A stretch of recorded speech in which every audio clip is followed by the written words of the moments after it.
အိမ်ရှိထန်တဲ့အဖေအောက်တွင်ကြက်သွန်၍နေရင်တိမ်ခနဲဖြစ်သွားသည်ကိုခံစားလိုက်ရသည်အိမ်ပေါ်မှ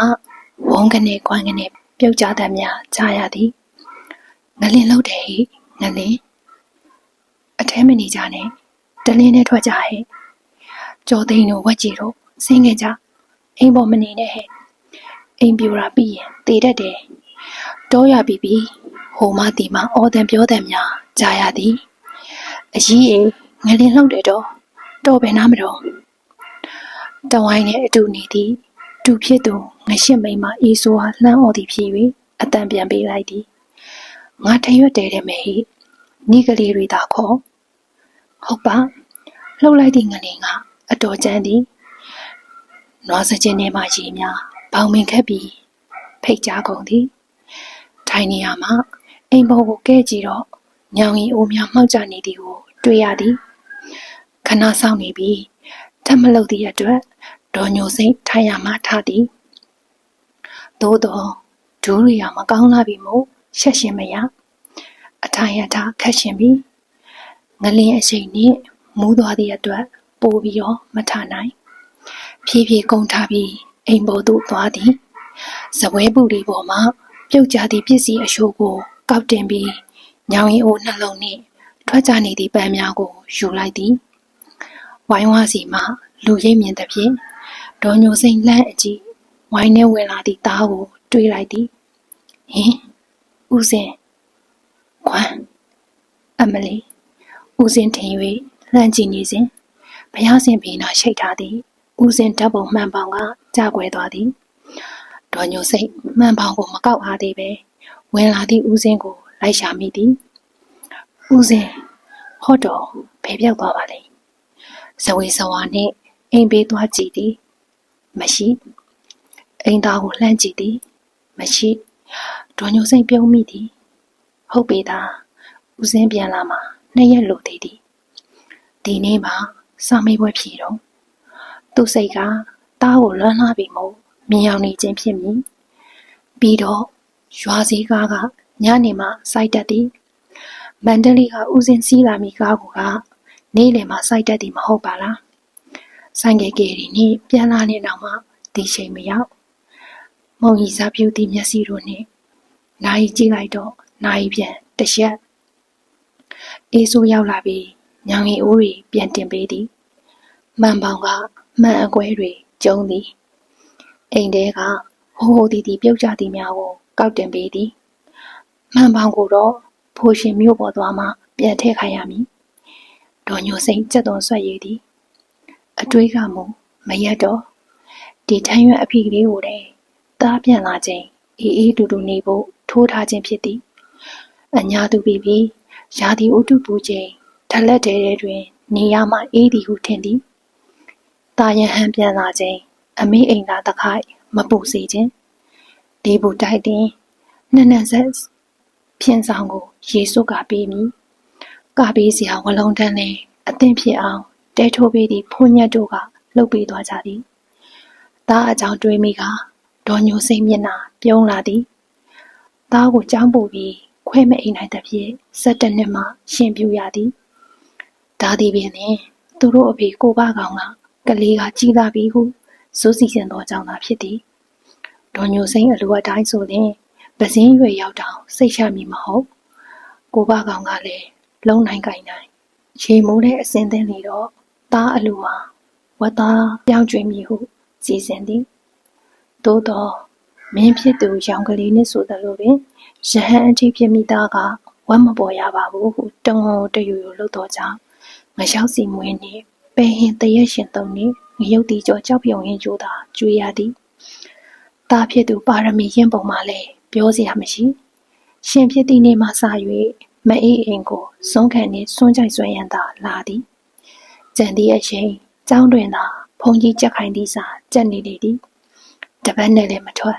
တလားနဲ့လည်းမထွက်3 လကြာပြီးကျောင်းအရာတော်မီအချိန်ရောက်သည်လည်းမထွက်အပီးဝိမြေသာတွင်ပြော၏ဘုံကြီးရောသူ့အဖေရောကသဘောကျလာပြီဒေါ်ညိုစိန်ကတော့မကြနိုင်ငါသာကိုရင်တခြားကလေးအဖော်တွေကြောက်အပ်ပြီးကုန်ပြီတာရဲ့ မျိုးပေါ်ပြောင်းတက်ရမှာလေအမေစက်ပိန်နဲ့ဝယ်ပြီးမယ်လူထွက်တော့နော်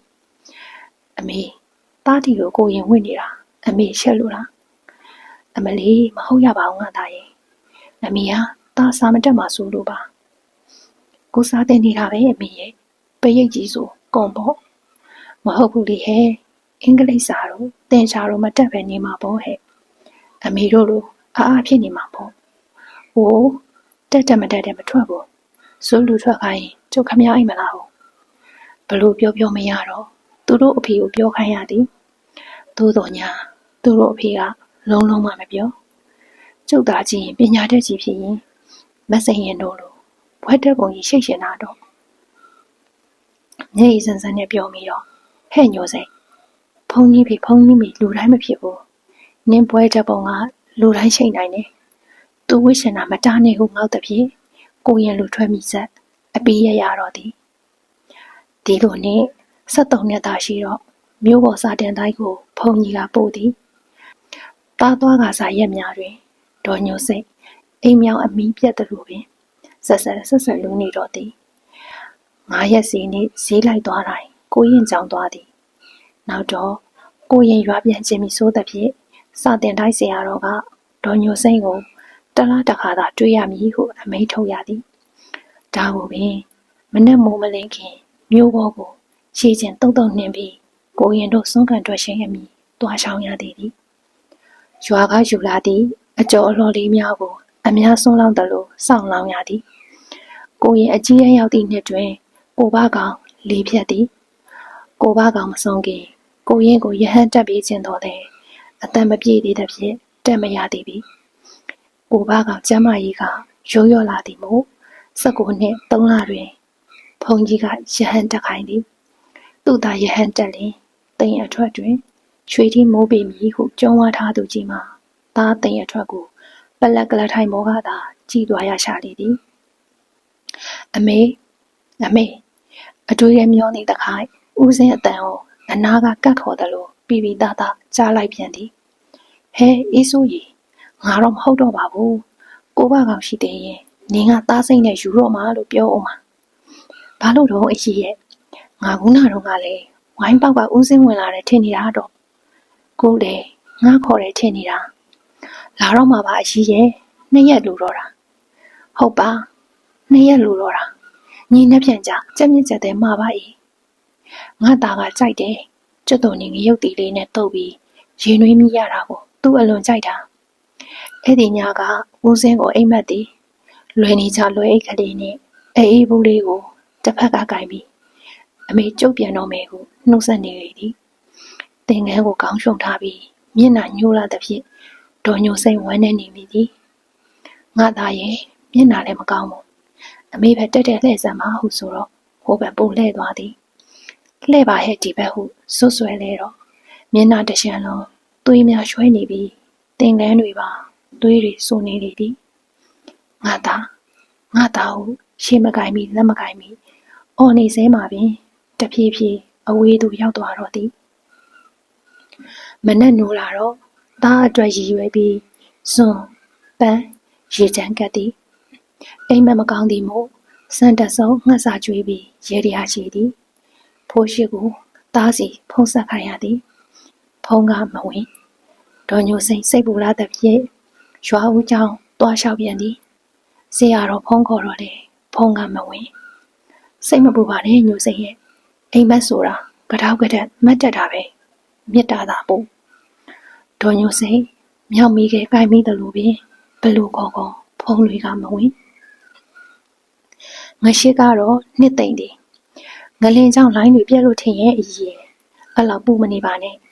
ကျုံမနဲ့ဖြန်မြို့ပေါ်တက်ပါအောင်မယ်ဟုတ်သည်ဒေါ်ညိုစိတ်တို့ရွာက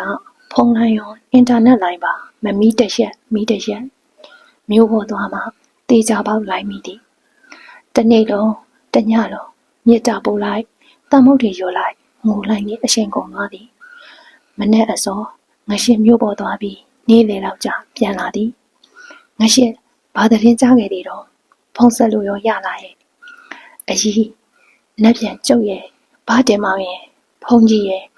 မန္တလေးလိုက်သွားပြီးမယ်သိလားဖုန်းရပါတယ်အကြီးရဲ့ ငလင်ချောင်းကားတွေမထွက်ဘူးသွားခေါ်ပေးမယ်အေးပါဟဲ့အဲ့လိုဆိုကောင်းတာပါမဟုတ်ရင်ငါသာနေတံလဲတံလာနေရမှာဒေါ်ညိုစိတ်တပြုံပြုံပြုံရင်အိမ်ထဲဝင်သွားသည်သူ့အိမ်သာကြွလာတခိုက်လဲရပြူရအောင်ခေါင်းအစ်စ်ကိုအဆွတ်ဆွတ်သည်တင်ပြလျှောကိုလက်ရမှဖြီးပြီးဖုံတုပ်သည်ဒလက်တဲတဲကကိုပြစ်ပေါ်ဖြန့်ခင်းပြီးအလိပ်ပြေအောင်ရေနဲ့နဲ့ဖြန့်သည်ငရှိကသူ့အရေးကိုကြည့်ရင်ဘယ်နဲ့လှုပ်ရပါဟုတွေးနေမိသည်မြို့ပေါ်ရောက်တခိုက်တစ်တော်နဲ့ Facebook မှာနေ၍မန္တလေးမြို့ရောဦးစင်းနေသည့်ကျောင်းမှာဖို့ဖို့ကြီးပြိုးကြသည်ကိုတွေ့ခဲ့ရသည်စာမွေပဲဖြည်သည့်ဦးစင်းတွေတိုက်ပြီးသေးသည်ဟုလည်းတွေ့ခဲ့သည်ဦးစင်းဖုံကလည်းစက်ပိတ်ထားပါတဲ့ကြီးအော်နေသည်တခြားဦးစင်းတငယ်ချင်းနံပါတ်ကိုများလည်းမသိမျိုးကအပြန်အိမ်မလာပဲရမီရဖဖြစ်သည်ဘာတင်မောင်ကိုသွားပြောပြသည်ဘာတင်မောင်ကဖုန်ကြီးကိုလျှောက်တော့ဖုန်ကြီးကနက်ပြန်လိုက်သွားမည်ဟုဆုံးဖြတ်သည်ငရှင်းမျက်လုံးထဲဦးစင်းကိုမြင်နေမိသည်ဦးစင်းကဖြူဖြူရှိရှိပိန်တော်လဲမနှွဲတောင်းတောင်းတင်းတင်းရှိသည်ဘာကြီးကောင်မျက်နှာကြနေအရင်မျက်နှာပေါင်မှုချောသည်ဟုပြောလို့ရသည်အရင်လိုမျက်လုံးဝိုင်းဝိုင်းနားတန်းရှိရှိပြီးတော့ဦးစင်းကအမြဲပြုံးနေတတ်သည်စလည်းတော်လာသည်ဘာဘွဲတွေရဲ့မပြောတတ်တော့လဲပူဇော်ပွဲလုပ်ပေးရတာ၃ချိန်ရှိပြီအသားဖြူလူပုံချောကိုမှအယူတို့ကလည်းလဲနေရနဲ့နွားနဲ့မို့ရေးစည်းသားအောင်မြောင်းဖို့ကြသည်အပြိုလျှောလဲမရှားပြီဦးစင်းကတော့လူဟူသည့်အမြင့်ထက်ပိုးပုံမရစိတ်ဝင်စားဟန်လည်းမပြတီတီသားသားသူ့နာကလင်းတီတီသားသားရှောင်းလိုက်သည်သာအခုတော့ဘလို့ဖြစ်လေသည်မသိဘေးကင်းစီရန်သာစူတောင်းရတော့သည်နောက်တနေ့စောစောထွက်ကြသည်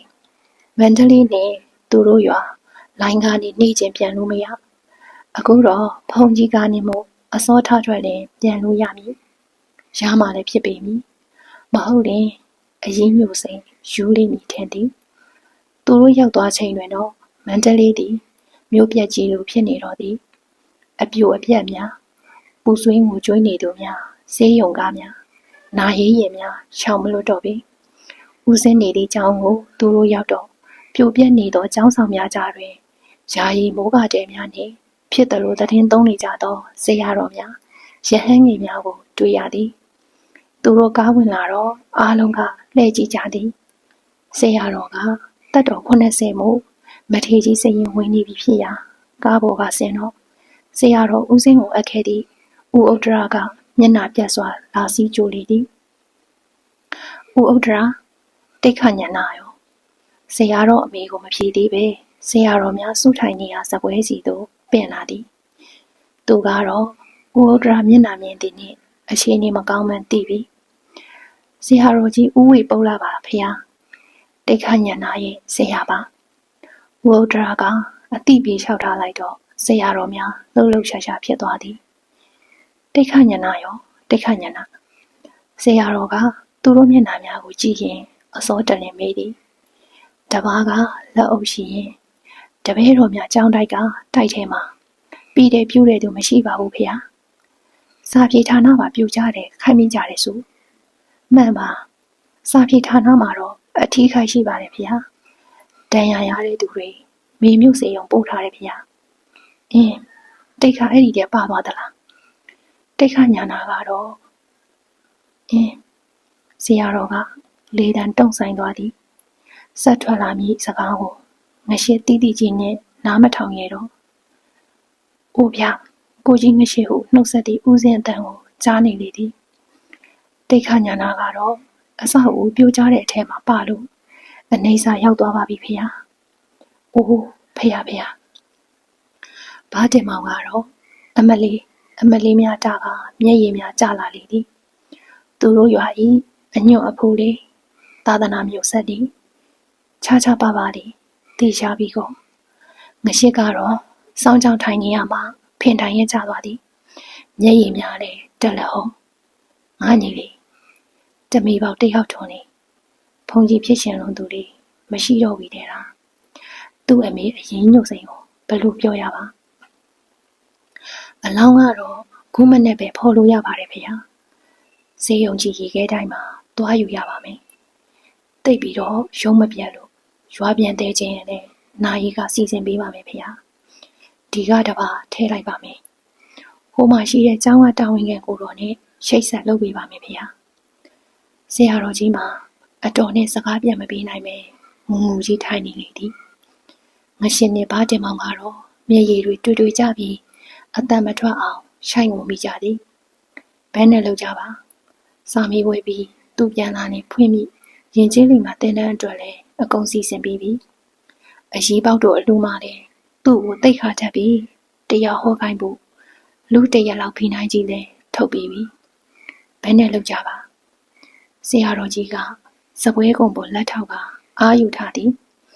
ဒီနေ့ပြန်လာရင်စာချုပ်စာတမ်းနဲ့သူ့ကိုကြောက်အပ်တော့မလို့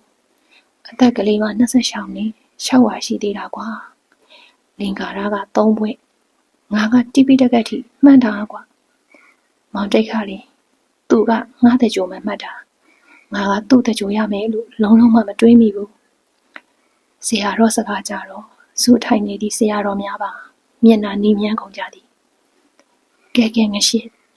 ဒီရထည့်ပြီးမဲ့တပါပင့်ခဲ့ဘလို့နေရွာပြန်သေးမယ်ဒီမှာ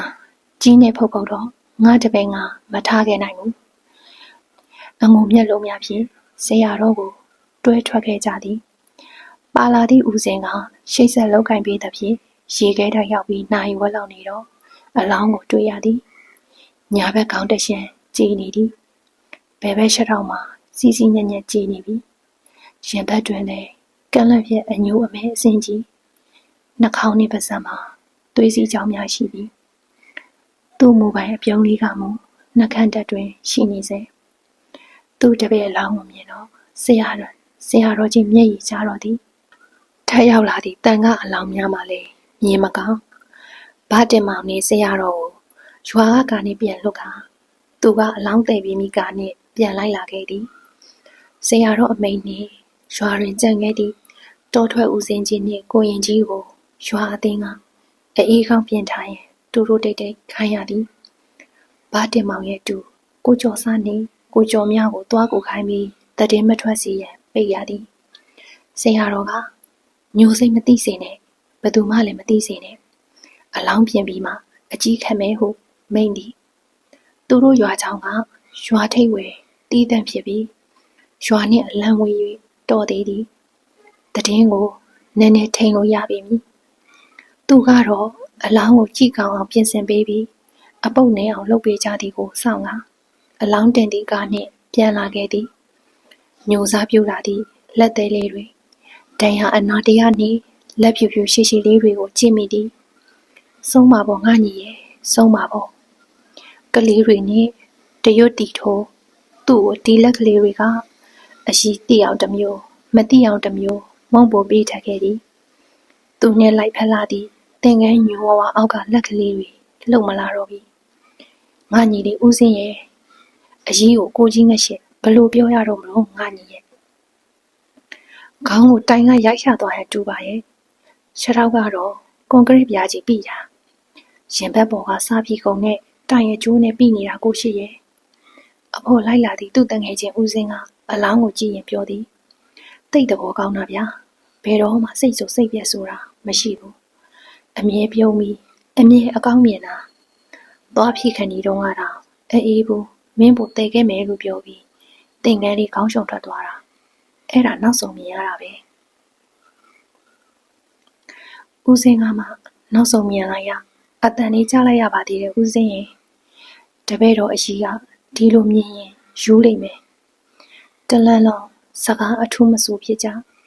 ရွာရောက်တော့မှောင်ပြီကျောင်းဝင်းထဲဝင်လူလေး9ယောက်တိတ်တိတ်ဆိတ်ဆိတ်ပြင်ဆင်လုပ်ကိုင်နေကြသည်အေးကောင်းကိုအစင်သင်းဖွင့်ထားသည့်အတွက်အလောင်းကိုအရင်ရွှေ့ကြသည်အနက်နဲ့ထွက်စာပြုံးနေပြီကဲငရှိညိုစိမ့်ကိုသွားပြုတ်ကြည့်တော့ကျောင်းကိုလာလို့ကြောစားတို့ကြောများတို့အနောက်စားကအိမ်တွေတိတ်တိတ်ပြောထားရှိကြညိုစိမ့်အရင်မတိကြစေနဲ့ဆရာတော်အမိန့်အတိုင်းကိုကြောစားတို့ဆိုင်ကယ်တစ်စီးကိုယူကအရေးစီလာခဲ့သည်ရွာလဲလမ်းပင်မီးလင်းနေပြီ သူ့ဆိုင်ကတန်ကိုအကြီးကြားဟန်တူသည်အိမ်ရှိထွက်ဆောင်နေသည်ငရှိအပြန်မှောင်လိုက်တာဟဲ့ငါစောင့်နေတာကြပေါ့ဦးစင်းရောဖတ်မတော့ဦးစင်းကငရှိအတန်တိမ်ဝင်သွားသည်ဟဲ့ပါတော့ရှောင်းဆိုပြီးအတန်ထိန်ကဦးစင်းကကြောင်းမယ်ရှိကြောင်းလိုက်ခဲ့သည်ဆရာတော်ကခေါ်ခိုင်းလိုက်တာအမဲငရှိရဲ့ဆရာတော်ကငါသာကြောင်းအမယ်ပြောနေတာဟဲ့ကိုခရီးရောက်မဆိုင်အဲ့ဒါပြောမလို့နေမှာကြောင်းတင်ပွဲတော့ရှိတဲ့ရာကုန်ပါစီမေးသက်ထားဆိုရင်ငါပြီဆိုင်းနဲ့ဝိုင်းနဲ့လှုပ်လိုက်စမ်းမယ်အိမ်ရှိတွေထွက်မလာနိုင်သည့်မီးရလင်းကြောင့်မှောင်ရီဖြစ်နေတာငရှိကြသည့်မျက်ရည်တို့ကိုအရင်မမြင်ငါတစ်ပတ်လေးယူလိုက်အောင်မယ်ရပြီငရှိအင်းအကြီးအနောက်ကတေးချကိုင်းအေးပါဟဲ့ကျောင်းသွားသည့်လမ်းတစ်လျှောက်သူ့သားကျောင်းတင်ပွဲအတွက်ရေပန်းမဝင်ပြောနေသည့်အကြီးအတန်ကိုနားထောင်ကငရှိမှမျက်ရည်တစ်ဖြိုင်အမေမီးတွေတင်းလို့ပါရောဟဲ့အာကနုပါသေးသလားငရှိငါသားနဲ့အမေကိုများထွက်မဆောင်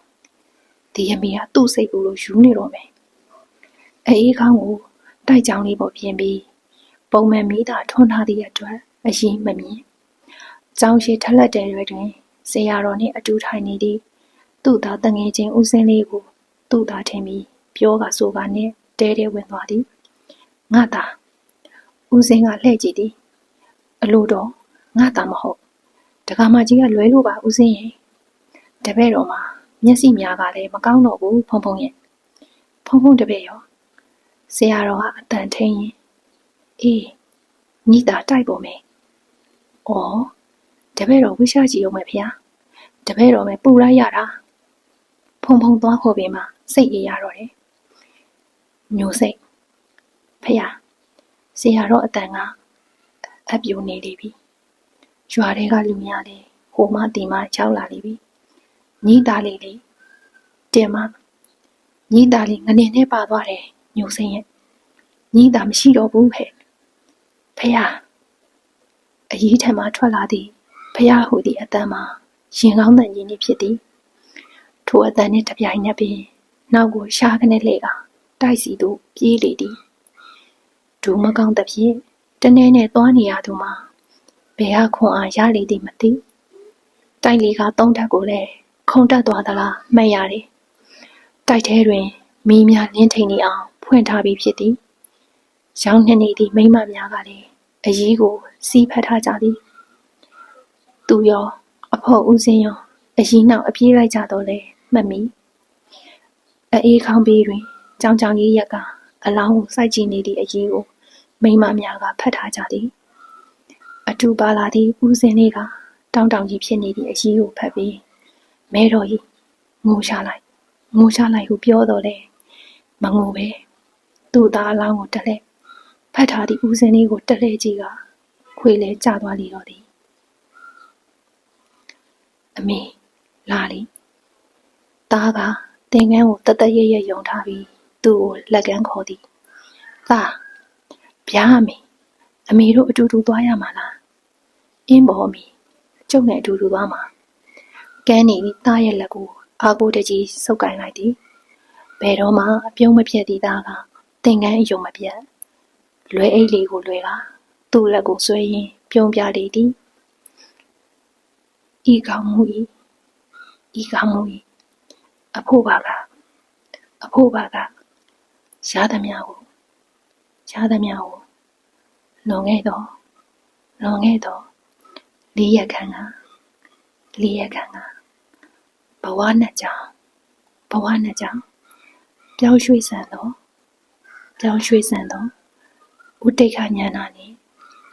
ဥတိတ်ခညာနာနေယမန်နီကဘဝတပါပြောင်းသွားကွယ်လွန်တော့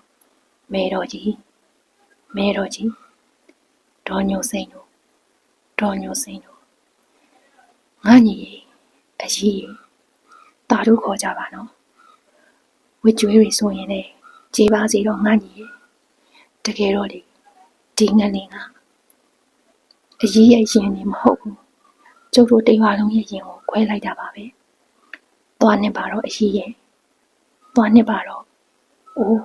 ငါညီလေးရဲ့သွားနေကြပါတော့ဝိထုလေးရဲ့အဆုံးသတ်ကတော့ဒါလောက်ပါပဲရှင်